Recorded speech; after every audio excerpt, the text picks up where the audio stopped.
Hello friends, இது உங்கள் Sai cooking channel. நம்ம இன்றைக்கி செய்ய போகிறது புதினா சட்னி. இது ரொம்ப குயிக்காக பண்ணிடலாம், ரொம்பவும் நல்லாயிருக்கும். சரி வாங்க நம்ம ஸ்டார்ட் பண்ணலாம். நான் ஸ்டவ் ஆன் பண்ணி கடாயை நல்லா ஹீட் பண்ண வச்சுருக்கிறேன். இப்போ கடாய் நல்லாவே ஹீட் ஆகிடுச்சு. ஒரு டீஸ்பூன் எண்ணெய் சேர்த்துக்கலாம்.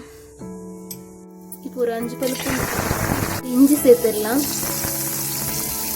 சின்ன துண்டு புளி,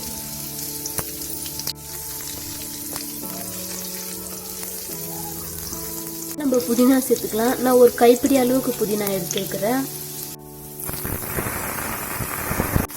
புதினா ஒரு 2 நிமிஷம் நல்லா வதங்கிட்டேன். இப்போ புதினா நல்லாவே வதங்கிடுச்சு. நான் இப்போ ஸ்டவ் ஆஃப் பண்ணிட்டேன். இது நல்லா கொஞ்ச நேரம் ஆறட்டும். அதுக்கப்புறம் நம்ம மிக்ஸி ஜாரில் சேர்த்து அரைச்சிடலாம். இப்போ நம்ம மிக்ஸி ஜாரில் வந்துட்டு கொஞ்சம் கடலை சேர்த்துக்கலாம். நான் 2 ஸ்பூன் எடுத்துருக்கிறேன். இது வந்து நான் 2 ஸ்பூன் தேங்காய் எடுத்துருக்கிறேன். காரத்துக்கு 3 பச்சை மிளகாய் எடுத்துருக்கு. இப்போது நம்ம வதக்கி வச்சிருக்கிற புதினாவை இதில் சேர்த்துடலாம். நம்ம புதினாவை சேர்த்துட்டோம். இப்போ தேவையான அளவு உப்பு சேர்த்துடலாம். இப்போ தண்ணி விற்று அரைச்சி எடுத்துடலாம். இப்போ நம்ம அரைச்சி எடுத்துட்டோம். இப்போ நம்ம தாளிப்பு ரெடி பண்ணிடலாம். இப்போ நான் வானிலையில் 2 ஸ்பூன் எண்ணெய் விட்டுருக்கிறேன்.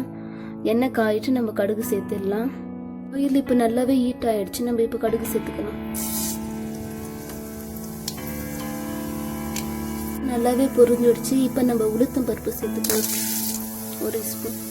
இப்போ 2 காஞ்ச மிளகாய் சேர்த்துக்கலாம்.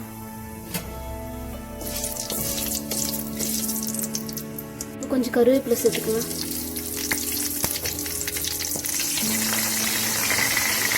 இப்போ நம்ம தாளிப்பு ரெடி ஆகிடுச்சு. நம்ம இதை புதினா சட்னியில் சேர்த்துடலாம். இப்போ நம்மளோட புதினா சட்னி ரெடி ஆயாச்சு. இந்த வீடியோ உங்களுக்கு பிடிச்சிருக்குன்னு நினைக்கிறேன். பிடிச்சா லைக் பண்ணுங்கள், சப்ஸ்கிரைப் பண்ணுங்கள், மறக்காமல் கமெண்ட் பண்ணுங்கள். இந்த வீடியோ பார்த்ததுக்கு தேங்க்ஸ்.